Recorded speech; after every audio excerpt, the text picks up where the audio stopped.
नमस्कार. ज्या कार्यक्रमाची तुम्ही आतुरतेने वाट बघता त्या हॅलो डॉक्टर मध्ये मी डॉक्टर विनया पाटील तुमच्या सर्वांचं मनपूर्वक स्वागत करते. सह्याद्री वाहिनीच्या हॅलो डॉक्टर या कार्यक्रमाचे विशेष म्हणजे या कार्यक्रमात आपणही सहभागी होऊ शकता, तेही फक्त एक फोन कॉल करून. प्रेक्षको, काही दिवसांपूर्वी क्लिनिकमध्ये साधारण 25 ते 26 वर्षाचा एक मुलगा आला होता आणि तो त्याच्या हातातील एक्सरे देतच मला म्हणाला की डॉक्टर मला चालताही येत नाहीये. अगदी नोकरीतून 15 दिवसाची सुट्टी काढून आराम केला. वैतागून गेलो या स्लिप डिस्कला. डॉक्टरांनी ऑपरेशन सांगितले, त्यामुळे ऑपरेशन सोडून दुसरा कुठला उपाय असेल तर तो सांगा. त्याचा आवाज ऐकून खरंच कळत होते की त्याला किती त्रास होतोय ते. प्रेक्षको, आपल्यापैकी बऱ्याच जणांना पाठदुखीचा अनुभव आला असेल. अगदी सहन करता येईल तोपर्यंत आपण ती पाठदुखी सहन करत असतो. आज उपचार घेऊ, उद्या उपचार करून असं आपण चालढकलपणा करत असतो. थोडक्यात जेव्हा आपली हालचाल बंद होते किंवा ऑपरेशन करा असा जेव्हा सल्ला मिळतो तेव्हा मात्र आपल्याला पाठीच्या मणक्याचे महत्त्व कळते.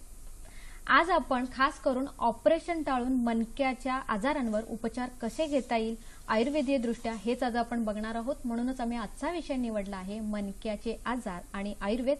यावर आपल्याला मार्गदर्शन करतील वैद्य आबासाहेब रणदिवे. नमस्कार डॉक्टर. हॅलो डॉक्टर मध्ये तुमचे खूप खूप स्वागत. नमस्कार. डॉक्टरांची माहिती मी अशी देते. डॉक्टर आबासाहेब रणदिवे हे विश्वरंग आयुर्वेद चिकित्सालयाचे संचालक आहेत. गेल्या 10 वर्षापासून ते आयुर्वेदीय चिकित्सक म्हणून कार्यरत आहेत. संधिवात, आमवात, मणक्याच्या आजारांच्या हजारो रुग्णांवर डॉक्टरांनी यशस्वी उपचार केलेले आहेत. स्त्री पुरुष वंध्यत्व, लैंगिक समस्या यावरही त्यांची विशेष उपचार पद्धती आहे. विशेष म्हणजे आतापर्यंत 13,000हून अधिक मुलामुलींची उंची वाढवण्यात त्यांना यश मिळालेले आहे. खास करून पंढरपूर येथील श्री विठ्ठल रुक्मिणी मंदिरात दर महिन्याच्या 15 दिवसानंतरच्या येणाऱ्या एकादशीला डॉक्टर मोफत रुग्ण तपासणी करत असतात. पंढरपूर सोबतच सोलापूर, मुंबई, पुणे येथे डॉक्टरांचे आयुर्वेदीय उपचार केंद्र आहेत, तर तिथे जाऊन तुम्ही त्याचा लाभ घेऊ शकतात. प्रेक्षको, आजचा जो आपला विषय आहे मणक्याचे आजार आणि आयुर्वेद, यावर नक्कीच तुमच्या मनातही प्रश्न येत असतील. तुमच्या मनातील प्रश्न आणि आमच्या तज्ञ डॉक्टरांची उत्तरं घेण्यासाठी तुम्हाला लागतील आमचे फोन नंबर. ते असे आहेत: 022 हा मुंबईचा कोड क्रमांक आहे आणि लँडलाईन नंबर आहेत 24908050, 24988050. कार्यक्रमात फोन करून आपण जरूर सहभागी व्हा. पण तत्पूर्वी आपल्या सगळ्यांना नम्र विनंती अशी की आपण फोन करताना कृपया आपल्या टीव्हीचा आवाज पूर्णपणे बंद करा, जेणेकरून आपला प्रश्न हा आमच्यापर्यंत व्यवस्थित ऐकू जाईल. चला तर मग पुन्हा एकदा कार्यक्रमाला सुरुवात करूया. डॉक्टर, आज खास आपण विषय निवडला आहे मणक्याचे आजार आणि आयुर्वेद. तो का विषय निवडला आहे आणि मणक्याच्या आजाराची थोडीशी माहिती आम्हाला द्यावी. हल्ली अनेक वेळा जेव्हा सकाळी सकाळी प्रवासाचा योग येतो तेव्हा जर रस्त्याच्या कडेला सहज लक्ष गेलं तर असं लक्षात येतं की अनेक वृद्ध पुरुष, महिला तसेच अनेक तरुण मुलेही व्यायाम करताना दिसून येतात. खरं तर आरोग्याच्या दृष्टीने खूप छान आणि चांगली गोष्ट आहे. पण जर नीट निरीक्षण केलं तर असं लक्षात येतं की त्यातल्या अनेकांच्या गळ्याला आणि कमरेला म्हणजे पाठीला पट्टा बांधलेला असतो. पूर्वी जर आपण पाहिलं तर पट्टा दिसायचा पण तो वेगळ्या ठिकाणी दिसायचा. आपण जर साध्या गोष्ट सांगू जर एखादा जर कुत्रा असेल तर त्याच्या गळ्यामध्ये पट्टा बांधलेला असायचा आणि त्या पट्ट्याला एक दोरी बांधून त्या कुत्र्याचा मालक किंवा घरातील एखादा नोकर आहे तो त्याला फिरवायला रस्त्याच्याकडे घेऊन जात असे. पण कधी जो कुत्र्याच्या गळ्यातील जो पट्टा आहे त्याने मानवाच्या गळ्यातील जागा कधी घेतली लक्षात सुद्धा आले नाहीये. जर मानवी शरीराची जर आपण रचना जर बघितली तर मानवी शरीर 7 धातूंनी आयुर्वेदानुसार बनलेले आहे. रस, रक्त, मांस, मेद, अस्थि, मज्जा आणि शुक्र. त्यातला अस्थि हा जो धातू आहे, जो 5 नंबरचा धातू आहे, त्याला आपण मराठीमध्ये त्याला हाड किंवा बोन असं म्हणतो. तर ह्या हाडावर त्या हाडापासून ही मणका बनलेला असतो. जेव्हा एखाद्या शरीरामध्ये जेव्हा मणक्याची झीज झाली असते तेव्हा ह्या हाडाची झीज झालेली असते. जर आपण जगातील सर्व पॅथींचा किंवा इतर वैद्यकीय शास्त्र शास्त्रांचा जर विचार केला आणि आयुर्वेद शास्त्राचा जर विचार केला तर संपूर्ण जग आज आयुर्वेद शास्त्राकडे हाडांच्या आजारासाठी म्हणजे त्यातल्या संधिवात आहे, आमवात आहे, उंची वाढवणे किंवा मणक्याचे आजार याकडे सर्वांचे लक्ष लागून आहे. खूप आशावादी आयुर्वेदाकडे दृष्टीने बघत आहे. त्याचं कारण म्हणजे आयुर्वेद शास्त्रामध्ये या म्हणजे हाडाच्या आजारावरती खूप छान उपचार आहेत आणि इतर शास्त्रांमध्ये जर बघितलं आपण तर एखाद्या गोष्टीवरती वेदनाशामन हे औषध दिलं जातं आणि त्यामुळे तात्पुरता आराम भेटत असतो. परंतु आयुर्वेद शास्त्र इतकं प्रभाव आहे की त्याचा परिणाम हा कायमस्वरूपी जाणून येतो. एखादी जर इमारत पाहिली आपण तर ती एखाद्या खांबावर जेव्हा उभा असते त्याप्रमाणे आपले जर मानवी शरीर जर बघितलं तर ह्या मणक्यारूपी अशा खांबावरती उभा आहे. जर इमारतीचा खांब जर ढासळला तर ती इमारत पूर्णपणे कोसळत असते. त्याप्रमाणे जर एखाद्या रुग्णाला जर मणक्याचा आजार झाला तर ती जी इमारत आहे म्हणजे मानवी शरीर जी इमारत आहे ही सुद्धा आपल्याला माणूस सुद्धा उभ्याचा आडवा झालेला आपल्या लक्षात येतं. तर ज्या वेळेस आपण आयुर्वेद उपचाराचा विचार करणार आहे तेव्हा हा जो आजार आहे तो समूळ नष्ट करण्याचा आपण प्रयत्न करणार आहे. मग एखादी इमारत पडताना जर आपण तिला एखादा लाकडाचा टेकू लावला तर तो कायमस्वरूपी त्या इमारतीला वाचवू शकणार नाही. जसं की वेदनाशामक औषध असतील किंवा पट्टा लावणं जर आपण पाहिलं याच्यामुळे तात्पुरता रुग्णाला आराम भेटेल परंतु मणक्याच्या आजारातून मुक्तता होणार नाही. जसं वेळ वाढत जाईल तसं तो आजार वाढला जातो. त्याच्यामुळे आपण कायमस्वरूपी या उपचाराविषयी आज माहिती घेणार आहोत. नक्कीच. म्हणजे थोडक्यात आपण म्हणू शकतो की आपल्याला मुळापासून आजार पूर्णपणे बरा करायचा आहे आणि तेव्हा आपण आयुर्वेदाची कास ही नक्कीच धरली पाहिजे. डॉक्टर, सध्याचं जीवन हे खूप फास्ट आहे, अगदी ग्रामीण असो नाही तर शहरी असो आणि तिथे आपल्याला जास्तीत जास्त दिसतं की आपण पैसा, संपत्ती याच्या मागे आपण पळताना दिसतो आणि कुठेतरी हे आजार खूप मागून येण्यापेक्षा खूप लवकरच्या वयात दिसून येतात. तर हे आजार होण्यामागची कारणं एवढ्या पटकन कशी काय दिसतात? हल्ली अनेक मणक्याच्या आजाराविषयी कारण सांगता येतील. त्याच्यात जर आपण पाहिलं आहाराचा जर विचार केला तर जे वात वाढवणारे पदार्थ आयुर्वेदानुसार जे वात वाढवणारे पदार्थ आहेत ना त्याचा परिणाम स्वरूप म्हणून मणक्याचे आजार होतात. जसं की वांगे आहे, बटाट आहे किंवा हरभरा डाळीचे पासून जे बनवले पदार्थ असतात, बेसन पासून जे बनवले भजी आहे, पुरणपोळी, लाडू इत्यादी जर पदार्थ जर अतिसेवन झालं कुठल्याही थोडक्या मात्रेत असेल तर त्याचा त्रास होत नसतो पण जर अतिसेवन झालं तर त्याचा परिणाम म्हणून पक्वाशयामध्ये वात वृद्धी होते आणि वाढलेला जो वात आहे तो संपूर्ण शरीरात पसरतो आणि पसरलेला जो वात आहे तो जेव्हा मणक्यामध्ये जातो तेव्हा मणक्यामधील जे वंगण असतं म्हणजे गादी असते ना ते हळूहळू कमी करतो आणि त्याचा परिणाम स्वरूप दोन मणके एकमेकावरती घासतात आणि मणक्याचा आजार व्हायला सुरुवात होते. आपण जर पाहिलं तर दुचाकीवरून हल्ली अनेक तरुण किंवा अनेक व्यक्ती पाहिलं तर आपण प्रवास करत असतात. याचा म्हणजे नोकरी आहे, व्यवसाय आहे, शिक्षण आहे या कारणाने बऱ्याच वेळा प्रवास दररोज 50-100 किलोमीटर प्रवास करावा लागतो. त्याचा परिणाम स्वरूप काय होतं तर दोन मणक्यात ते एकमेकावर सतत घासत असतात आणि त्याचा परिणाम स्वरूप म्हणून आपल्याला मणक्याचे आजार झालेले आपल्याला आढळून येतात. एखादा जर शिक्षक असेल तर तो पाहिलं तर आपण बघितलं की त्याची जी शाळा आहे त्याच्या घरापासून बरीचशी दूर असते आणि तो दररोज शाळेला गाडीवरून प्रवास करून जातो आणि तिथे गेल्यानंतर पुन्हा दिवसभर उभा राहतो आणि त्याचा परिणाम स्वरूप म्हणून त्याला मानेचे किंवा कमरेचे आजार झाले आढळून येतात. आज जर बघितलं तर 100 पैकी जवळपास निम्म्या शिक्षकांना 40 नंतर आपल्याला मणक्याचे आजार झालेले आढळून येतात. एका जर कलर काम करणारे जे असतात लोक किंवा मजुरी करून जे इमारतीचे बांधकाम काम करतात अशा लोकांमध्ये सुद्धा आपल्याला मणक्याचे आजार खूप प्रमाणात झालेले आढळून येतात. काही वर्षानुवर्षे काही लोक असे असतात की मिशन काम करत असतात म्हणजे कपडे शिवण्याचं काम करतात. त्यांचं बसण्यानंतर असं होतं की पाठीमध्ये बाक येतो आणि हळूहळू त्यांना वेदना सुरुवात होऊन मणक्याचे आजार आपल्याला पुढे झालेले आढळून येतात. जी जिम मध्ये व्यायाम करणारी मुलं जर पाहिलं आपण तर आता हल्ली अनेक फॅड असते की बाबा की दिसायला सुंदर दिसावे या नावाखाली किंवा मसल व्यवस्थित असावे या कारणाने ते जिम करत असतात. परंतु जेव्हा जिम मध्ये जेव्हा व्यायाम करत असतात ना तेव्हा त्यांचं शरीराकडे लक्ष नसतं की त्याचा परिणाम सांध्यावरती किंवा हाडावरती काय होईल. मोठमोठे अशी वजन उचलली जातं आणि त्याचा परिणाम म्हणून कधी कमरेमध्ये लचकणं असा प्रकार होतो आणि जर मणक्याची गादी बाजूला सरकते आणि कायमस्वरूपी अशा लोकांना किंवा अशा तरुणांना आपल्याला मणक्याचे आजार झालेले आढळून येतात.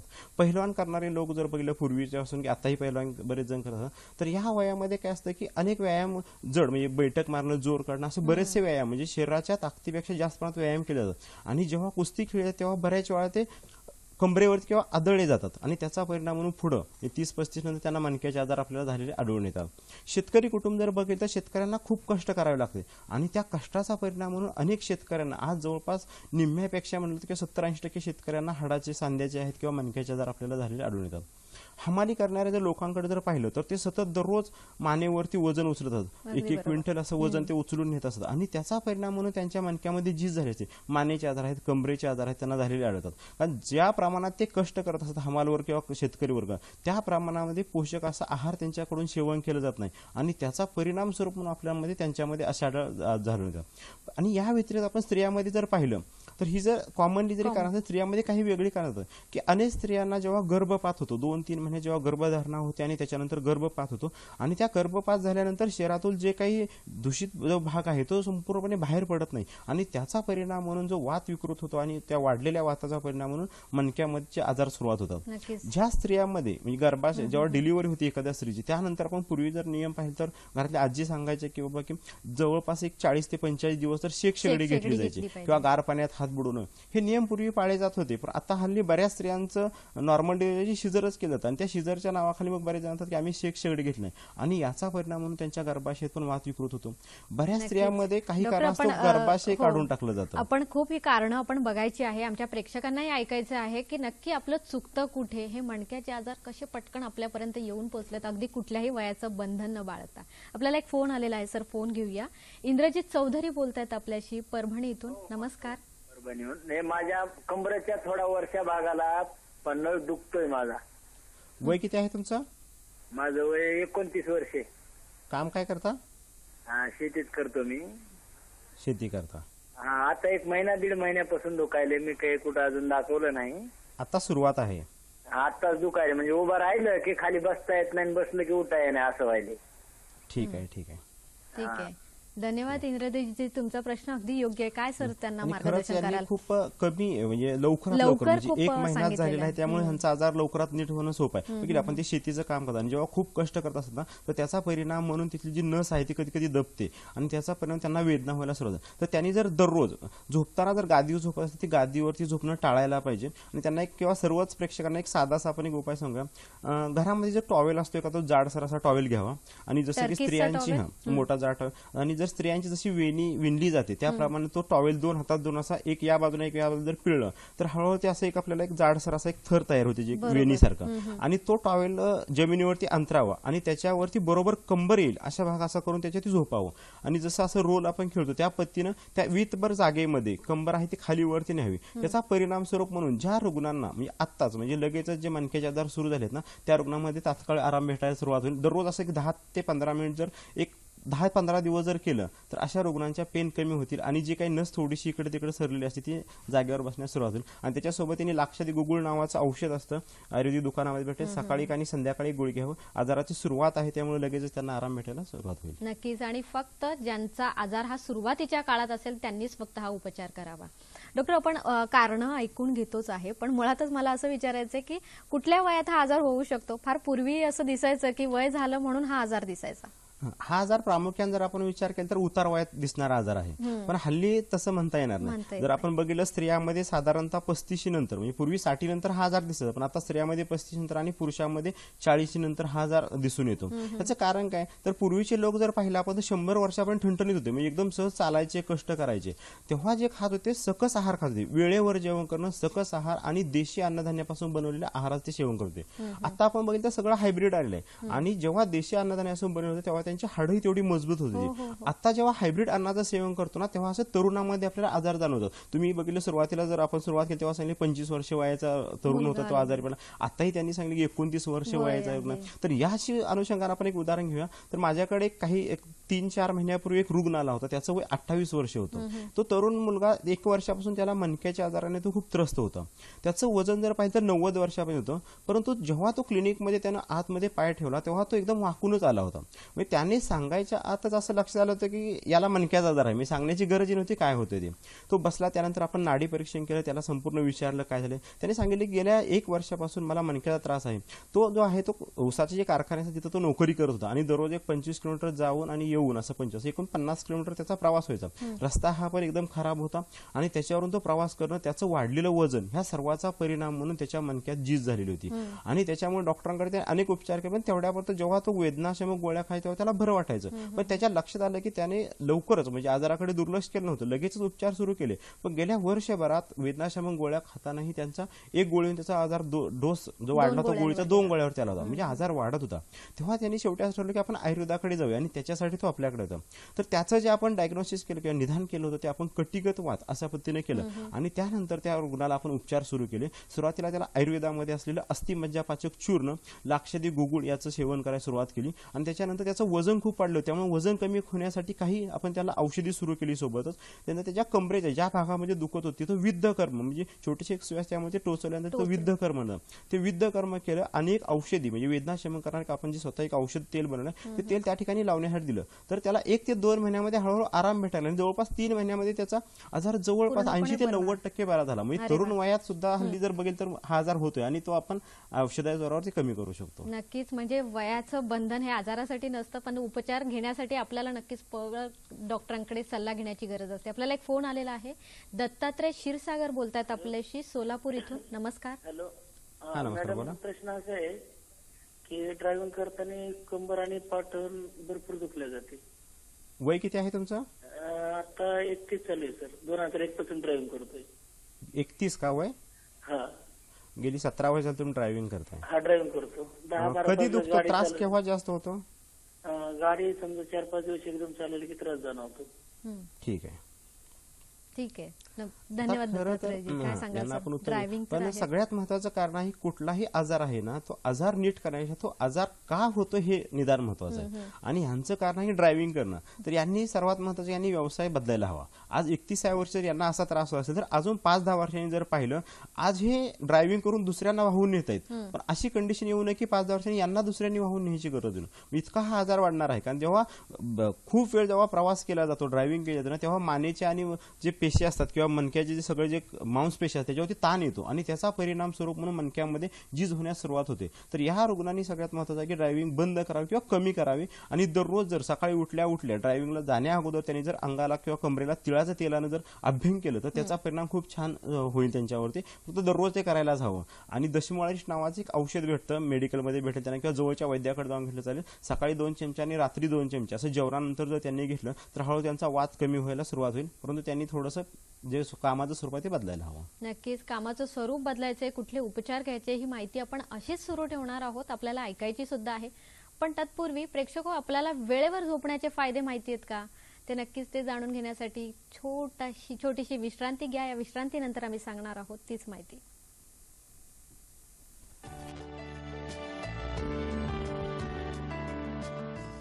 प्रेक्षक वेळेवर झोपण्याचे फायदे काय?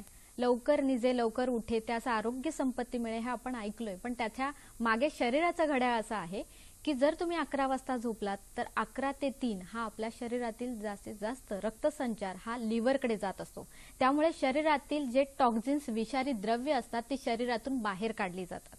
आणि 3 ते 5 या वेळात हा रक्तसंचार फुफ्फुसाकडे जात असतो. त्यामुळे त्या वेळात तुम्ही जर सकाळी उठून व्यायाम केला तर तुम्हाला योग्य आरोग्य समृद्धी मिळेल. अजून पुढे काय वेळात हे आपण मी सांगणार आहात. पण आता आपण आपल्या विषयाकडे वळूया. डॉक्टर, आपण पाठीच्या मणक्याच्या आजारांविषयी चर्चा करतोय. मुळात हे आजार जेव्हा येतात ना ते कळतच नाही. फक्त पाठदुखी होते, ती काही दिवसांनी बंद होते, पुन्हा सुरू होते आणि त्याच्यावर आपण लक्ष देत नाही आणि मग फायनल आपल्याला कळतं की आपण आज हालचालच करू शकत नाही. हे ओळखायचं कसं? आपण जर पाठीच्या मणक्याच्या आजारात जर लक्षणं बघेल तर सुरुवातीच्या काळामध्ये जर अशा रुग्णांमध्ये पाहिलं तर पोटामध्ये गॅस तयार होत असतो काही रुग्णांमध्ये म्हणजे चुकीच्या आहार विहार पद्धतीमुळे. आणि त्याच्यामुळे कधी कधी पोट साफ होतं, कधी साफ होत नसतं. आणि जेव्हा त्यांचं पोट साफ होत नाही ना त्या दिवशी बरोबर त्याच्या कमरेत दुखायला सुरुवात होते. एक 4-6 महिने असं चाललेलं असतं. त्याच्यानंतर त्यांना कमरेमध्ये वेदना सुरू होतात.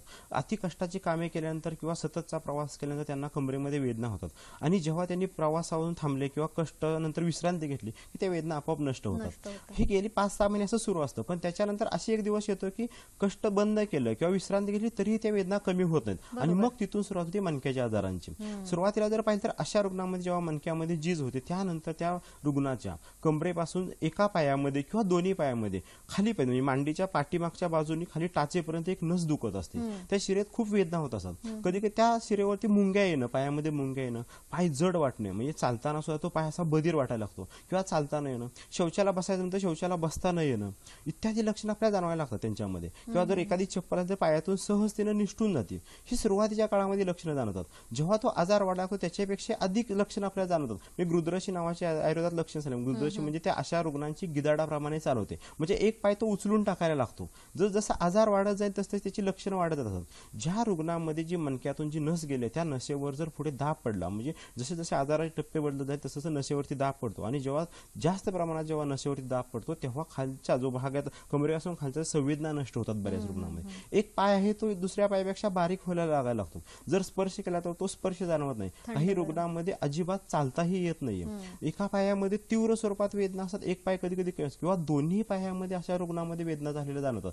म्हणजे जसजसा आजार वाढत जाईल तसं त्याच्या वेदना वाढल्या जातात. अशा रुग्णांना जर आपण चालायला सांगितलं तर एक 5-10 पावलं चालतात. काही रुग्ण सुरुवातीला 100 पावलं चालतात, पण तो हळूहळू त्यांचं चालण्याचं प्रमाण कमी होतं आणि जितकं थोडंसं चाललं की मग त्यांना बसावं लागतं. पुन्हा उठतात, पुन्हा चालत असतात. अशा रुग्णांना जर आपण पायऱ्या चढायला सांगितलं तर एक चढताच येत नाही. जर काही त्यांनी प्रयत्न करून जर पायऱ्या चढल्या तर त्याचा परिणाम स्वरूप त्यांना प्रचंड प्रमाणात वेदना होत असतात. जेव्हा तीव्र स्वरूपात हा आजार वाढतो तेव्हा अनेक रुग्णांमध्ये असं आपल्याला जाणवतं की त्यांचं मलमूत्र प्रवृत्तीवर नियंत्रण राहत नाही, म्हणजे शौचाला झालेलं सुद्धा समजत नाही अनेक रुग्णांमध्ये. जेव्हा हे रुग्ण जेव्हा संध्याकाळी झोपत असतात तेव्हा त्यांना इतका त्रास होत असतो की या अंगावर कधी होत असतात ते या अंगावर होतात, म्हणजे रात्रभर त्यांना झोपही लागत नाही. आणि जर लागली तर सकाळी जेव्हा उठतात ना तेव्हा शरीर असं अक्षरशः लाकडासारखं कडक झालं असतं आणि त्यांना उठताच येत नाही. मग घरातील कोणी छोटी मुलं वगैरे असतात किंवा इतर कोणाला ते सांगतात की बाबा थोडीशी पाठ किंवा कंबर दाबून द्या आणि त्याच्यानंतर मग ते उठत असतात. थोडीशी एक 4 पावलं टाकल्यानंतर मग कुठतर हळूहळू त्यांना थोडंसं चालायला येतं किंवा गरम पाण्याने आंघोळ केल्यानंतर थोडंसं बरं वाटतं. पावसाळ्याच्या जर आपण सीझनमध्ये पाहिलं तर त्यांना सकाळी सगळं शरीर आखडून गेलेलं असतं. हे कमरेच्या मणक्यात जाणवतं. जर त्याचा बाजार जर मानेच्या मणक्यात असेल तर मान खूर्ण जखडायला लागते, म्हणजे इकडे इकडे सुद्धा साधं पाहता येत नाही किंवा खांद्याला दुखायला लागतं. ज्या बाजूला खांदा दुखत त्या बाजूवरती त्यांना झोपता येत नाहीये. ज्या हातात एका हातात किंवा दोन्ही हातात मुंग्या असतो हात बधीर होतो. अनेक रुग्ण असे त्यांना हातही उचलता येत नाही किंवा बरेच जण असतात की मोटरसायकल जर चालवतात त्यांना पुन्हा मोटरसायकल सुद्धा चालवता येत नाही, हातात तेवढी ऊर्जाच नसते. अनेकांना सही करता येत नाही हाताने, म्हणजे त्या हातातली हळूहळू ताकद कमी झाली जाणवते. म्हणजे कमरेच्या आणि मणक्याच्या जे आजार असतात त्याच्यामध्ये आपल्याला अशा हळूहळू अशी लक्षणं वाढलेली जाणून येतात. म्हणजे नुसतं पोटात गॅस होणं हा सुद्धा मणक्याचे आजाराचं एक कारण तिथून बनू वात शकतो. वाढायला सुरुवात झाली सुरुवात असते आणि होते. तिथून झिजवायला सुरुवात नक्कीच. होते. आपल्याला एक फोन आलेला आहे सर. संगीता थेटे बोलतायत आपल्याशी जालना इथून. नमस्कार. हा नमस्कार. हॅलो मॅडम, माझ्या आईला ना उठताना बसताना खूप मनक्याला त्रास होतोय. टॉयलेटला वगैरे बसताना पायऱ्या मुंग्या वगैरे येतात. वय किती आहे? काय वय किती आहे त्यांचं? 28 सर. नाही, तुमच्या आईचं वय किती आहे? आईचं का 29-30 आहे सर. 29. काम काय करतात त्या? होत्या का घरी काम करत्या, शेती वगैरे? बरं. शेती वगैरे पण काम करतात. हो. चालेल, ठीक आहे. धन्यवाद संगीता. आईविषयी त्यांनी खास जागरूक होऊन प्रश्न विचारला. सर इथे खास असं आहे की शेतीच काम करतात आणि शेतकरी वर्ग असा आहे की त्यांना खूप कामं करावी लागतात. कुठल्याही शरीराच्या म्हणजे काय म्हणतात आपण की हालचाल होते त्यांच्या लक्षात येत नाही, फक्त काम करण्याचं असंच. तुम्ही पंढरपूरमध्ये सर काम करता, तर त्या अनुषंगाने आम्हाला काही अनुभव सांगा. ठीक आहे. तर आता जर आपण बघितलं की आता हा जो रुग्ण होता तो शेती व्यवसाय करतो. आता माझी पुणे, मुंबई आणि सोलापूर इथेही व्हिजिट असते, तिथेही मणक्याचे अनेक रुग्ण येत असतात, पण तिथले शहरी भागातील रुग्ण असतात. परंतु जेव्हा मी पंढरपूरमध्ये माझ्या क्लिनिकमध्ये जेव्हा रुग्ण येतात ना, तो जो समाज असतो तो जास्तीत जास्त शेतकरी समाज असतो. शेतकरी, कष्टकरी समाज आणि बहुतांश पांडुरंगांचा जो वारकरी समाज असतो, भक्त आहे, तो तिथे येत असतो. तर आतापर्यंत जे काही आपण हजारो रुग्णांवरती मी उपचार केले त्यापैकी बऱ्यापैकी म्हणजे त्यातले 70-80% रुग्ण जर तर शेतकरी समाजातील आहेत. तर शेतकरी जेव्हा शेती करतात तेव्हा सकाळ उठल्यापासून ते रात्रीपर्यंत खूप कष्ट करावं लागतं आणि त्या कष्टाचा परिणाम म्हणून त्यांचे शरीर पूर्णतः झिजून जायला सुरुवात झाली होती आणि म्हणून अशा कमी वयात सुद्धा आज त्यांना मणक्याचा आजार आपल्याला झाले आढळून येतो. मी शेतकऱ्याचं जर बघितलं तर जगात आज जर सगळ्यात जास्त कष्ट तर शेतकरी समाजाला करायचं आणि त्याचा सर्वात कमी मोबदला जर पाहिजे तर शेतकऱ्याला मिळत असतो. आणि आज आपण त्याचेच परिणाम पाहतोय. आज शेतकरी जे आंदोलन जे सध्या सुरू आहे त्याचा तो परिणाम आहे. जर आपण शेतकरी पाहिलं तर तो दुर्लक्ष करत असतो या आजाराकडे. जेव्हा त्याला एखादी वेदना होत असते ना तेव्हा तो दुर्लक्ष करतो. 1-2 वर्ष त्याला दुखत असतं, पण तो अक्षरशः घरी कोणाला सांगत सुद्धा नाही की मला काही वेदना होते ते. जेव्हा खूप दुखायला लागतं तेव्हा एखाद दुसरी 2-4 रुपयाची गोळी घेतो वेदनाशामक मेडिकलमध्ये जाऊन आणि त्या गोळीवरतीच तो रात्र कशी काढत असतो. मी त्याला रात्री वेदना इतक्या होत असतात, पण तो असं असतं की त्याला सगळ्या कुटुंबाची जबाबदारी असतं. कुटुंबाची म्हणण्यापेक्षा संपूर्ण देशाची आज जी जबाबदारी ती शेतकऱ्यावरतीच आहे, आपल्याला जाणवते आता. आणि त्या जबाबदारीचा परिणाम म्हणून तो इथं आपल्या स्वतःच्या आजाराकडे दुर्लक्ष करतो. पण जेव्हा तो आपल्या आजाराकडे दुर्लक्ष करतो तेव्हा इतरांच्या आजाराकडे, घरातील मंडळीकडे लक्ष देत नाही. जेव्हा त्याच्याकडे बरीच काम असतात, म्हणजे की मुलांना शिकवणं आहे, त्यांची लग्न करणं किंवा आई वडिलांचा सांभाळ करणं. आता मला असं जाणवतं की शेतकरी आणि इतर समाजातला फरक की जेव्हा शहरामध्ये जेव्हा व्हिजिटला येतो तेव्हा असं जाणवतं की एखादी आजी आजोबा स्वतःहून मणक्याच्या आजारासाठी उपचारासाठी आले असतात, त्यांच्यासोबत कोणीही नसतं. खूप झालं तर त्यांचा जो आजी असेल तर आजोबा सोबत असतात, पण त्यांच्याजवळ पैसे असतात आणि ते स्वतः आले असतात. पण त्यांना जर विचारलं आपण की बाबा कोणी सोबत नाही, म्हणतात की आमच्याकडे पैसा आहे पण आमच्या मुलांना वेळ नाही. तीच जर मी पंढरपूरच्या क्लिनिकमध्ये जेव्हा अनुभवतो तेव्हा जेव्हा वृद्ध किंवा कोणी जर व्यक्ती जर जेव्हा येते आपल्याकडे ट्रीटमेंटला, तेव्हा त्यांचा शेतकरी मुलगा आहे ना, तो आई वडिलांना उपचारासाठी घेऊन येतात. भले तो स्वतःच्या आजाराकडे दुर्लक्ष करत असेल, पण त्या आई वडिलांना तो नक्की घेऊन आलेला असतो. त्याच्याकडे पैसा कमी असतो, पण तो वेळ नक्कीच देतो. आणि जेव्हा ह्या शेतकऱ्याला जेव्हा आपल्याकडे लक्ष देत नाही, तेव्हा हळूहळू त्याचा आजार मात्र स्वतःचा खूप वाढलेला असतो. तर आता आपण ह्या पेशंटच्या अनुषंगाने आपण एक उदाहरण बघूया. तर माझ्याकडे एक 2-2.5 महिन्यापूर्वी एक शेतकरी कुटुंबातील 50 वर्ष वयाच्या आजी उपचारासाठी आल्या होत्या. एकदम हलाखीची त्यांची परीक्षा होती, थोडीशी शेती होती आणि ते कसं तरी त्याच्यावरती उदरनिर्वाह करत होते. इतरांच्या शेतात कामाला जाणं त्यांचा व्यवसाय होता. पंढरपूर जवळ एक ढेकळेवाडी नावाचं गाव आहे, तिथल्या त्या आजी होत्या. जेव्हा त्या माझ्याकडे उपचारासाठी आल्या, तेव्हा त्यांनी सांगितलं, गेली 1 वर्षापासून मला खूप कंबरदुखीचा त्रास आहे, पण आता अशी कंडिशन आहे की माझं संपूर्ण काम करणंही बंद झालेलं आहे. त्या लंगडतच क्लिनिकमध्ये आलेल्या होत्या. आणि जेव्हा इतर डॉक्टरांकडे मी दाखवलं, तेव्हा डॉक्टरांनी सांगितलं की नाही, तुम्हाला आता ऑपरेशन करायची गरज आहे. आणि त्यांची परिस्थिती नव्हती, म्हणजे यांची परिस्थिती नाही, तसं संपूर्ण प्रत्येक शेतकऱ्याची हीच परिस्थिती आहे, त्यांची आर्थिक परिस्थिती नसते. आणि मग त्यांना ऑपरेशनचा खर्च झेपणार नव्हता, त्याच्यामुळे त्यांनी सांगितले आयुर्वेदाकडे जाऊया म्हणून ते आल्या होत्या आपल्या. जेव्हा त्या आपल्याकडे आल्या, त्याच्यानंतर आपण त्यांना औषधी उपचार सुरू केले आणि आयुर्वेद शास्त्रातील पंचकर्मातील बस्ती नावाचे उपचार आणि इतर आयुर्वेदिक औषधं सुरू केली. आणि त्याच्यानंतर जेव्हा त्यांचा 21 दिवसाचा आपण पंचकर्माचा कोर्स केला, परंतु जेव्हा आपण त्यांना उपचार सुरू केले, तेव्हा त्यांच्याकडे खूप पैसा कमी होता. आणि त्याच्यानंतर आपण उपचार सुरू केले. त्या दररोज आजी मला भेटायचे 21 दिवस होईपर्यंत, आणि दररोज सांगा, डॉक्टर मी उद्या पैसे देते बरं का, नक्की आणून देते. मी हो म्हणायचं आणि सोडून द्यायचं. आणि असं करत का त्यांचा 20 दिवस बस्तीचा कोर्स झाला. आणि त्या 20व्या दिवशी त्या पैसे घेऊन आल्या. त्यावेळेस मी आजींना विचारलं, आजी पैशाची ऍडजस्ट कशी केली नेमकी? तेव्हा त्यांनी सांगितले की माझ्याकडे एक शेळ्यांची जी बकरी होती ना, ती मी विकली आणि त्यातून हा पैशाची ऍडजस्ट केली आणि तुम्हाला हे पैसे देते. खरं तर आज प्रत्येक शेतकऱ्याकडे अशा हलाखाची परिस्थिती, म्हणजे आजार जर बघितलं तर सगळ्यात तीव्र स्वरूपाचे, श्रीमंत गरीब ह्याला सांगून येणारा हा आजार नाही, मणक्याचा आजार जास्त गरिबांनाच होतो. आणि आज प्रत्येकाकडे म्हणजे अनेक रुग्ण असतात की जे जवळचं काही थोडंसं 1-2 ग्रॅम 4 ग्रॅम सोनं असतं, ते सुद्धा गहाण टाकून उपचार घेत असतात. तर हे जे शेतकरी कुटुंबातील व्यक्ती आहेत ना, त्या जेव्हा स्त्रीला आपण उपचार केला, ती 2च महिन्यामध्ये स्त्री पूर्णपणे नीट झाली आणि पुन्हा ती कष्ट करू लागली. आता जो प्रश्न विचारला त्या मुलीने जे आहे, तर तिने जवळच्या वैद्याकडे जाऊन त्यांनी आयुर्वेदातील पंचकर्मातला बस्ती नावाचा उपचार केला पाहिजे. मज्जा तेलासारखं जे आपण जे पंचकर्मात आता स्वतः जे निर्माण केले जे तेल आहे, त्याचा आपण बसतो आणि त्याचा परिणाम खूप छान होतो आणि अनेक रुग्ण आपण त्याच्या जोरावरती नीट करू शकतो. नक्कीच. संगीताजी यांना उत्तर मिळालंच असेल. भगवानजी बोलतायत आपल्याशी जालना इथून. नमस्कार. हा, नमस्कार. नमस्कार. हे आमच्या मॅडमला वाईटला मनक्यामध्ये घ्या मॅडम. वय किती आहे त्यांचं? वय तरी 35 केली. काम काय करतात? काम काहीच नाही सर, घरीच असते. घरीच. ऑपरेशन वगैरे कुठलं?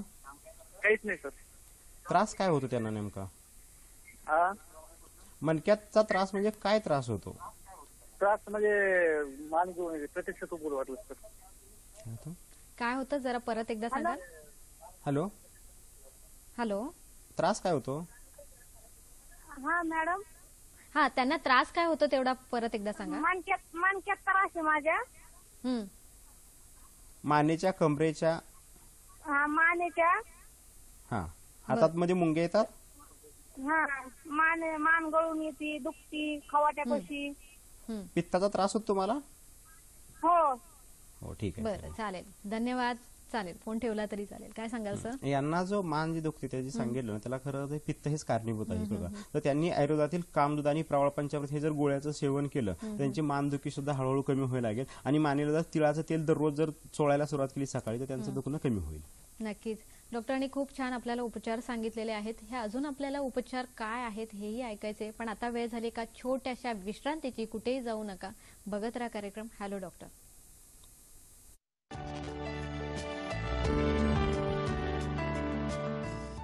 प्रेक्षको, पहिल्या ब्रेक नंतर मी तुम्हाला सांगितलं होतं की लवकर उठण्याचं महत्व काय. आतापर्यंत आपण 5 वाजेपर्यंतचं वेळापत्रक बघितलं. मग नंतर काय होतं तर 5 ते 7 या वेळात रक्तसंचार हा आतड्यांकडे जात असतो. त्यामुळे तेव्हा कोठा साफ होऊ शकतो, मलनिस्सारण व्यवस्थित होऊ शकतं.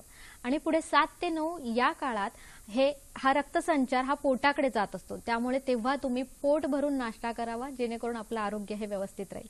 तर त्यामुळे उद्यापासूनच लवकर उठा, लवकर निघा. डॉक्टर, पुन्हा एकदा आपल्या विषयाकडे येऊया. सर, सगळ्यात महत्वाचा टॉपिक जर याच्यामधला घेतला मणक्यांच्या आजारांमधला, तर सगळी औषधं घेऊन सगळे आजार बरे करता येतील, पण ऑपरेशन म्हटलं की कोणालाही ते नको वाटतं. तर मुळात मला हा प्रश्न आहे की ऑपरेशन टाळून हमखास उपचार मिळतो का? ठीक आपण जर पाहिलं तर आता या क्लिनिकमध्ये जे काही रुग्ण येतात महाराष्ट्रातील जवळपास प्रत्येक जिल्ह्यातून रुग्ण येतात आणि ते रुग्ण कधी येत असतात तर त्यांना जेव्हा मणक्याचा आजार होतो आणि तेव्हा इतर डॉक्टरांकडे जेव्हा ते चिकित्सा घेत असते तेव्हा डॉक्टरांनी शेवटचा उपाय म्हणून जेव्हा त्यांना ऑपरेशनचा सल्ला दिला असतो तेव्हा ते ऑपरेशन टाळण्यासाठी म्हणून आपल्याकडे उपचारासाठी येत असतात. तर साधारणतः 3 महिन्यापूर्वी एक सातारा जिल्ह्यातील तिथले एक आजोबा 75 वर्षाच्या आजोबांना त्यांच्या घरातील काही 4 ते 5 लोक त्यांना उचलून घेऊन माझ्याकडे क्लिनिकमध्ये आले होते. जेव्हा त्यांना उचलून आणून ठेवलं त्याच्यानंतर त्यांना त्यांची अशी कंडिशन होती की त्यांना चालता येत नव्हतं. त्या रुग्णाचं वय 75 वर्ष, ते पूर्वी ते शिक्षक होते आणि साधारणतः एक 5-6 महिन्यापासून त्यांना थोडंसं वेदना सुरू होत्या. पण गेल्या 20 दिवसापासून त्यांना प्रचंड स्वरूपात वेदना सुरू झाल्या आणि अचानक त्यांना चालता येईना आणि त्यांच्या हातामध्ये म्हणजे हात जर पाहिजे तर थोडासा असा वरती उचलत म्हणजे हातामधली ही त्यांची ताकद कमी होती, पायामधली अचानक ताकद कमी होती. घरातली बरीच मंडळी शिकलेली होती, त्यांना सर्वांना प्रश्न पडला तेव्हा करायचं काय. त्यांनी अनेक डॉक्टरांचा सल्ला घेतला आणि शेवटी असं झालं की सर्व डॉक्टरांनी सांगितलं की यांच्या मणक्यामध्ये नसेवरती दाब पडलेला आहे मानेमध्ये आणि कमरेमध्ये आणि त्याच्यामुळे यांचं ऑपरेशन करणं आता हा शेवटचाच उपाय आहे. शेवटी त्यांना काही सुचत नव्हतं, मग त्यांनी शेवटी ऑपरेशन करण्याचा निर्णय घेतला आणि त्यांनी त्यांच्या त्या आजोबांना रुग्णालयामध्ये ऍडमिटही केलं होतं. पण जेव्हा त्यांनी त्या रुग्णालयात ऍडमिट केल्यानंतर त्यांनी एक 4 दिवसांनी त्यांच्या ऑपरेशनची डेट ठरली होती. आपला 3 महिन्यापूर्वीच आपल्या जिथे हॅलो डॉक्टरमध्ये आपण मणक्याच्या आजारावरती एक विषय घेतलेला होता पूर्वी आणि त्या विषयामध्ये जेव्हा त्यांनी ऐकलं, त्यांच्या नातेवाईकांनी आपली मुलाखत ऐकली होती आणि त्यानंतर त्यांना असं वाटलं की नाही आपण ऑपरेशन टाळू शकू आणि बघूया एकदा डॉक्टरांना जाऊन भेटूया आणि त्यानंतर त्यांनी आपली मुलाखत झाल्यावर लगेच निर्णय घेतला आणि तो ऍडमिट असलेल्या रुग्णाला डिस्चार्ज घेतला आणि ते सरळ गाडी करून पंढरपूरला घेऊन आले. त्या रुग्णाचे आपण जेव्हा नाडी परीक्षण केलं आणि त्यांच्यानंतर आपण त्यांना औषधोपचार सुरू केले तर तो रुग्ण खूप सिरियसली झालेला होता आणि जेव्हा आपण औषधी उपचार पोटातून काही वनस्पती औषधं गोळ्या आहेत याचा उपचार सुरू केले परंतु त्यांच्या मणक्यामध्ये जो खूपसा गॅप जो पडला होता म्हणजे मणक्याची नस जी दबली होती त्याच्यासाठी त्यांना पंचकर्म गरजेचं होतं. ते रुग्ण एवढ्या लांब राहू तर शकत नव्हते परंतु आपण जे स्वतः जे निर्मित केले जे आयुर्वेदातील मज्जा तेल नावाचं जे तेल आहे तर त्याचा बस्ती देणं गरजेचं होतं. त्या रुग्णास आपण त्या मज्जा तेलाचा बस्ती सुरू केला तर त्याची औषधं जी असतात मज्जा तेलाची ती सगळी पॅक करून दिली आणि त्यांना सांगितलं की जवळच्या वैद्याकडे जावा आणि ही मी दिलेली चिठ्ठी दाखवा आणि हे औषध द्या त्यांना पंचकर्माचे आणि तिथे ते पंचकर्म करून घ्या. त्याच्यानंतर त्याने ते 21 दिवसाचा पंचकर्माचा बस्ती नावाचा कोर्स करून घेतला आणि जेव्हा कोर्स केल्यानंतर 1 महिन्यानंतर ते स्वतः आले नाहीत पण त्याचे नातेवाईक आल्याने 1 महिन्याची अजून पुढची औषधं घेऊन गेली. परंतु गेल्या आठवड्यामध्ये त्यांना 2 महिने पूर्ण झाले आणि गेल्या आठवड्यामध्ये ते रुग्ण 75 वर्षाचे आजोबा स्वतः क्लिनिकमध्ये आले होते.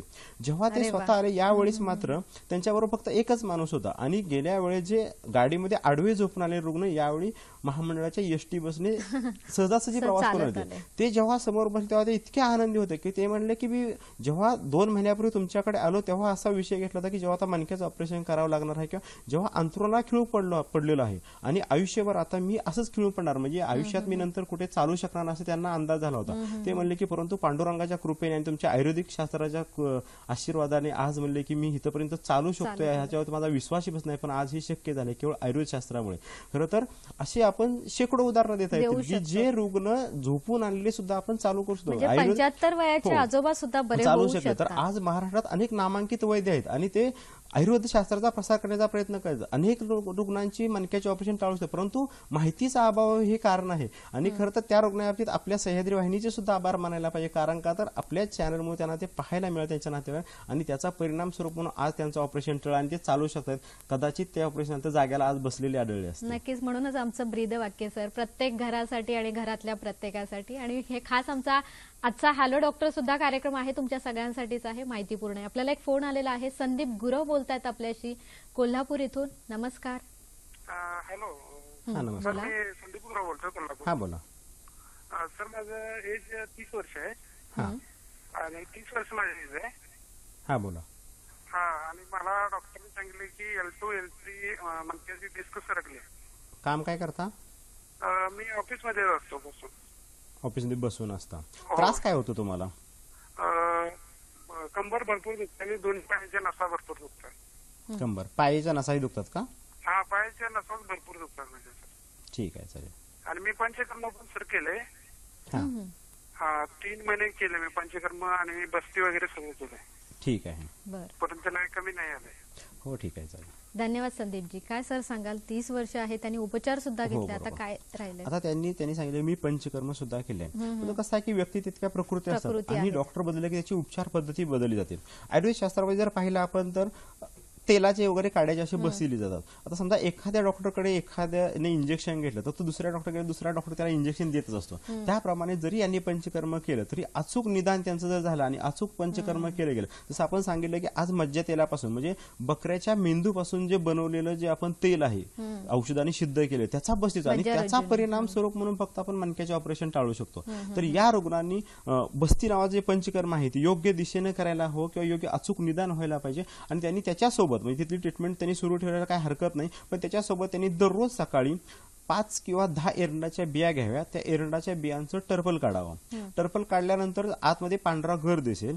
जसं आपण शेंगदाण्याचे जर 2 भाग केले तर त्याच्यामध्ये एक छोटासा एक कोंब असतो जो उगवण्यासाठी, तसं त्या एरंडाच्या बियाचे जर आपण 2 भाग केले आतल्या घराचे तर एक छोटासा जाडसरसा एक कोंब दिसेल. तो कोंब काढून टाकावा. ते 10 बी सकाळी एका पातेल्यात टाकावेत. ते बारीक करावेत आणि बारीक केल्यानंतर त्याच्यामध्ये 1 कप दूध मिसळावं. त्याच्यामध्ये 1 कप पाणी मिसळून ते उकळावं.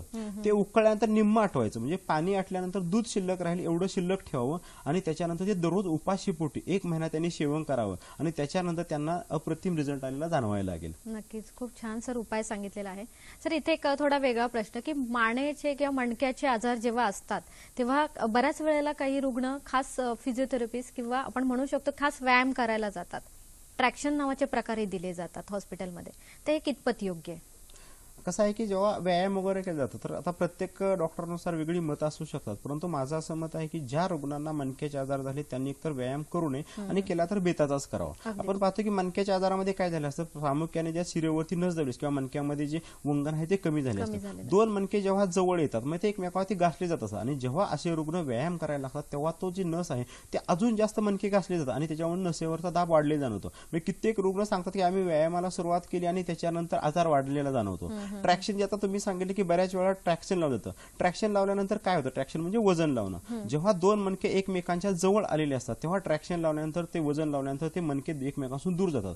जेव्हा मणके दूर जातात तेव्हा त्या नसेवरती जो दाब पडलेला आहे ना तो दाब कमी होतो आणि त्याच्यामुळे त्यांना बरं वाटायला लागतं. परंतु ट्रॅक्शन लावून झाल्यानंतर जेव्हा रुग्ण डिस्चार्ज मिळतो दवाखान्यात, जेव्हा उभा राहतो तेव्हा त्याचे मणके आहेत ते पुन्हा एकमेकावरती आहे त्या ठिकाणी येतात. जसं की आपण एखादा रबर ताणला आणि पुन्हा सोडून दिला तर तो रबर पूर्वस्थिती येतो. त्याप्रमाणे वजन लावलेल्या रुग्णांची कंडिशन असते आणि पुन्हा ते मणके जवळ येतात आणि पुन्हा पूर्वीसारख्या वेदना होतात. त्याच्यामुळे अनेक वृद्ध पण पाहिलं तर लगेच सतत आता रिटायर झाले काय काम नाही म्हणून व्यायाम करायचा प्रयत्न करतात. तर वृद्धांनी सुद्धा त्यांच्या वयानुसार खूप कमी प्रमाणात व्यायाम करा. थोडंसं चाललं तरी चालेल पण जास्त प्रमाणात व्यायाम करू नये, अन्यथा मणक्याची झीज जास्त होण्याची शक्यता असते. नक्कीच. आपल्याला एक फोन आलेला आहे. साहेबराव दात्रे बोलतायत आपल्याशी नाशिक इथून. नमस्कार.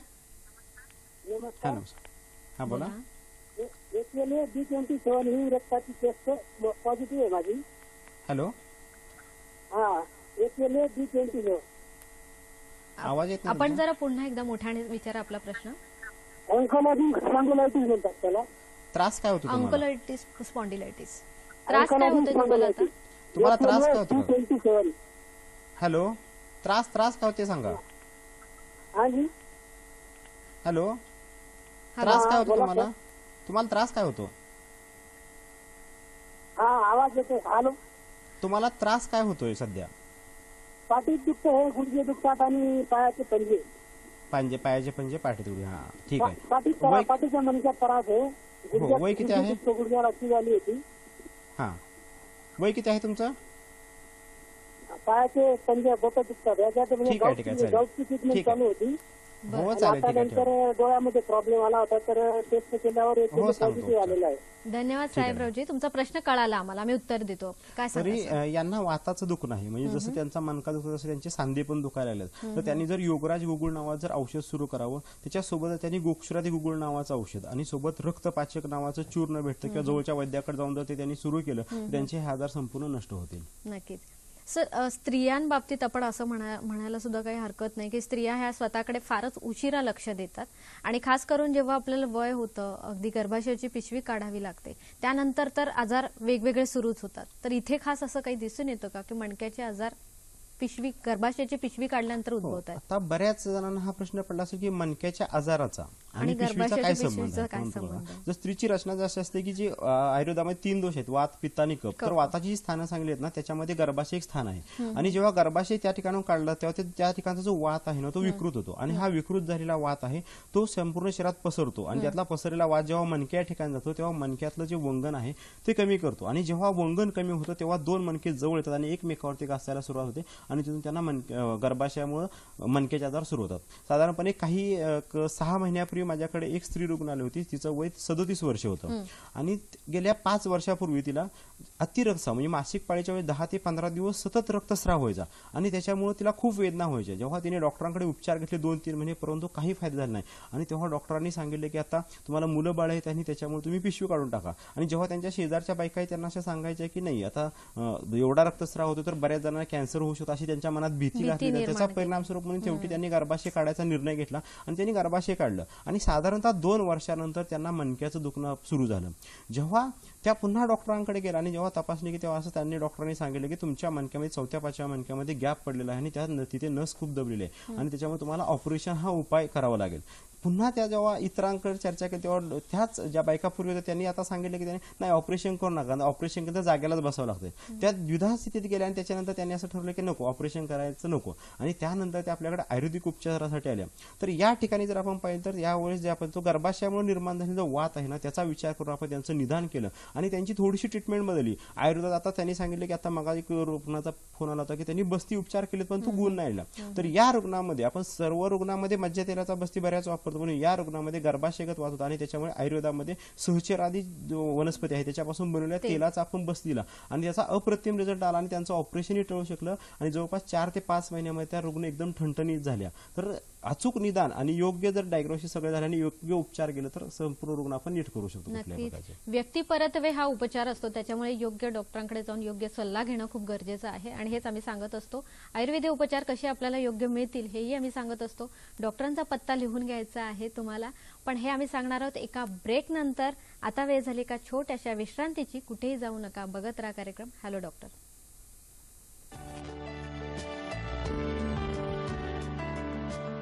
आजचा जसा आरोग्यपूर्ण विषय आहे तसाच उद्याच्या आपल्या हॅलो डॉक्टरच्या आणि परवाच्या हॅलो डॉक्टरच्या कार्यक्रमाचा विषय आपण समजून घेऊया. शनिवार दिनांक 3 जून रात्र 8 वाजताच्या कार्यक्रमाचा विषय आहे रोबोटिक पद्धतीने गुडघेदुखीवरील उपचार. सहभागी होणार आहेत डॉक्टर राकेश पाटील. रविवार दिनांक 4 जून रात्र 8 वाजताच्या कार्यक्रमाचा विषय आहे पचन संस्थेचे विकार आणि संयुक्त उपचार. सहभागी होणार आहेत डॉक्टर अनिल पाटील. याशिवाय hello doctor DDK Mumbai @gmail.com इथे तुम्ही दोन्ही विषयांविषयी प्रश्न विचारू शकतात. आपल्या प्रश्नाचे उत्तर आपल्याला त्या कार्यक्रमात जरूर मिळतील. आपला विषय चालू आहे मणक्याचे आजार कसे थांबवायचे, तर ऑपरेशन कसं टाळता येईल. डॉक्टर मला तेच जाणून घ्यायचं आहे. मुळात सर जेव्हा रुग्ण डॉक्टरांकडे येतात तेव्हा त्यांना डॉक्टरांनी एक तर सांगितलेलं असतं की तुमच्या मणक्यामध्ये गॅप झालेली आहे किंवा नस दाबली गेली. याचा अर्थ काय आणि याच्यासाठी काय उपचार तुम्ही सांगाल.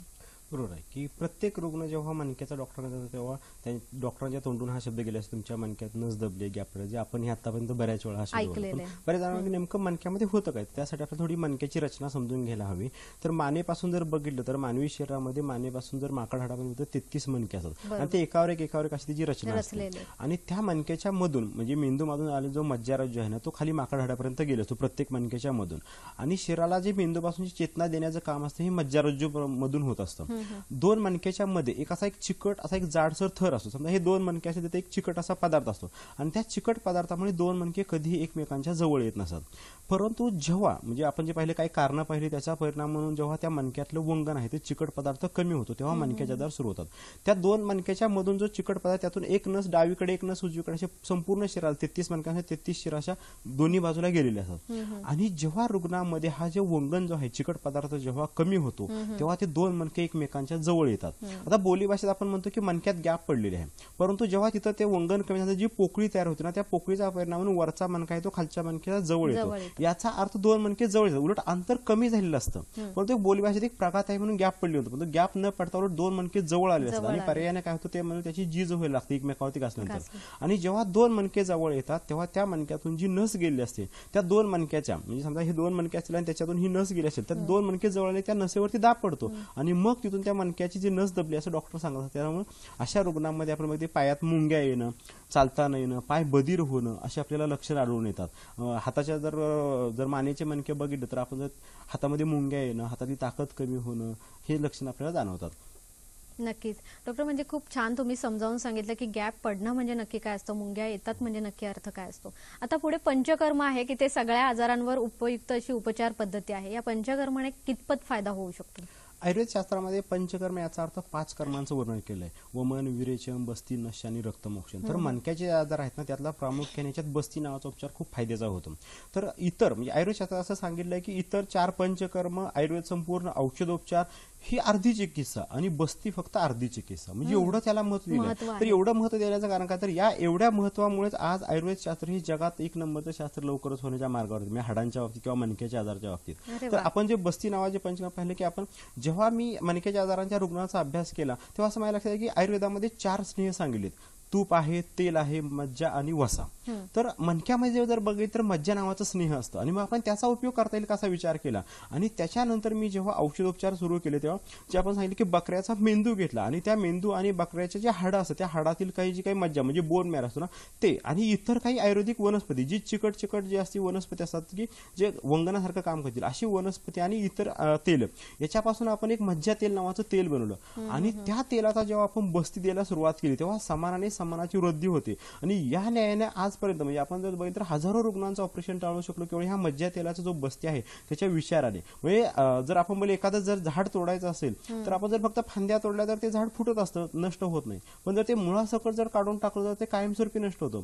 जेव्हा आपण ह्या मज्जा तेलाचा बस्ती दिला जातो तेव्हा ते तेल जे आहे ते हळूहळू संपूर्ण शरीरामध्ये वंगण तयार करायचं. म्हणजे आपण जे सांगितलं की मणक्यामधलं जे वंगण म्हणजे गादी जी आहे ती जी कमी झाली ती पुन्हा भरून येण्यास सुरुवात होते आणि हळूहळू गादी भरून आली की समूळ म्हणजे आजाराचं समूळ नष्ट होतं. आपण पाहिलं की जेव्हा वेदनाशमन गोळ्या घेतो तेव्हा फक्त मेंदूला जाणारा करंट बंद केला जातो पण त्या मणक्यातला दाब काढला जात नाही किंवा त्यातलं वंगण भरता येत नाही. पण आयुर्वेदिक पंचकर्म आहे याच्यामुळे आजार तिथंच न राहता आपण आजार दुरुस्त करतो आणि रुग्णांना सुरुवातीच्या काही कालामध्ये बरं वाटत नाही कारण आपण वेदनाशमन काहीच दिलेलं नसतं. परंतु जसं वेळ जाईल तसं मणक्यातलं वंगण एकदा तयार व्हायला लागलं की पुन्हा आजार आहे असं पूर्णपणे नॉर्मल होऊ शकतं. तर पंचकर्मा इतकं जगात कुठली प्रभावी उपचार मणक्याच्या आजारासाठी तर असेल असं नाही, फक्त अचूक निदान आणि अचूक औषधाचे त्याच्यामध्ये उपयोग व्हायला पाहिजे. नक्कीच अचूक निदान आणि पंचकर्माच्या जोडीने नक्कीच हा आजार बरा होऊ शकतो.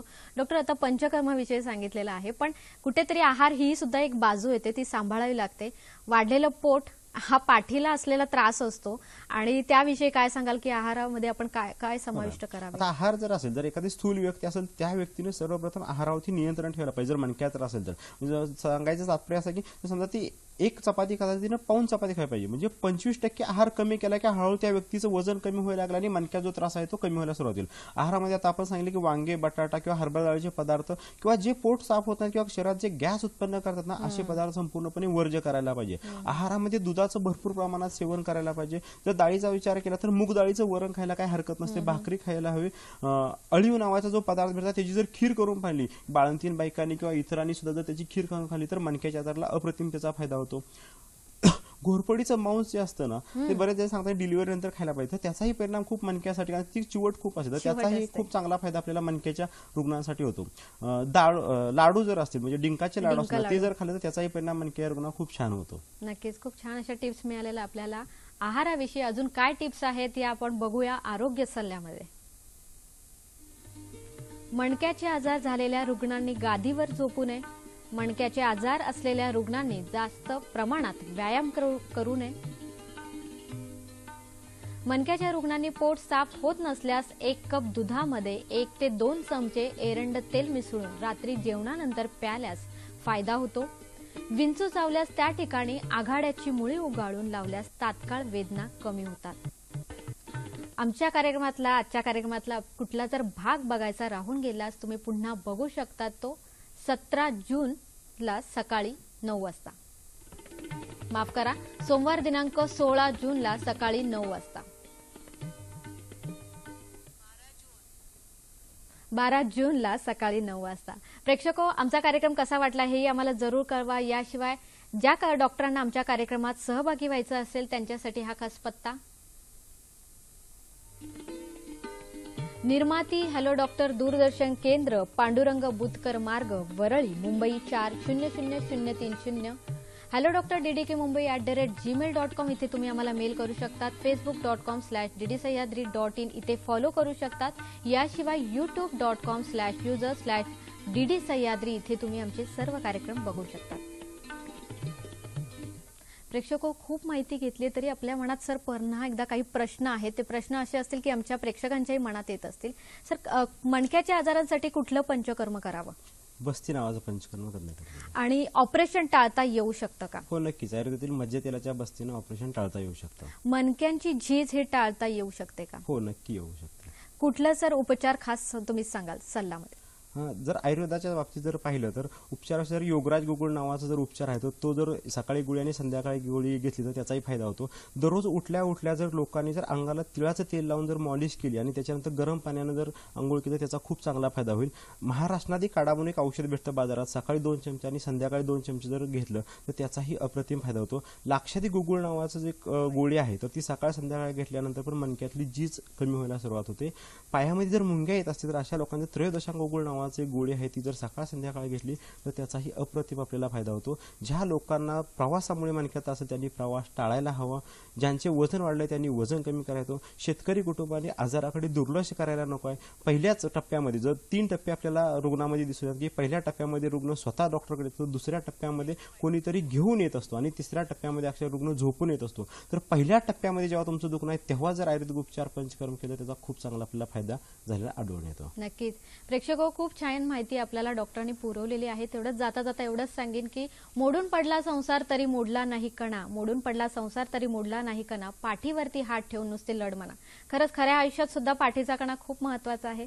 हाच निरोप घेत आम्ही तुम्हाला सल्ला देतो आजचा की पाठीच्या मणक्याकडे दुर्लक्ष करू नका. डॉक्टर, तुम्ही इथे आलात आणि आम्हाला उत्तम अशी माहिती सांगितली त्याबद्दल मी आपले आभार मानते. धन्यवाद.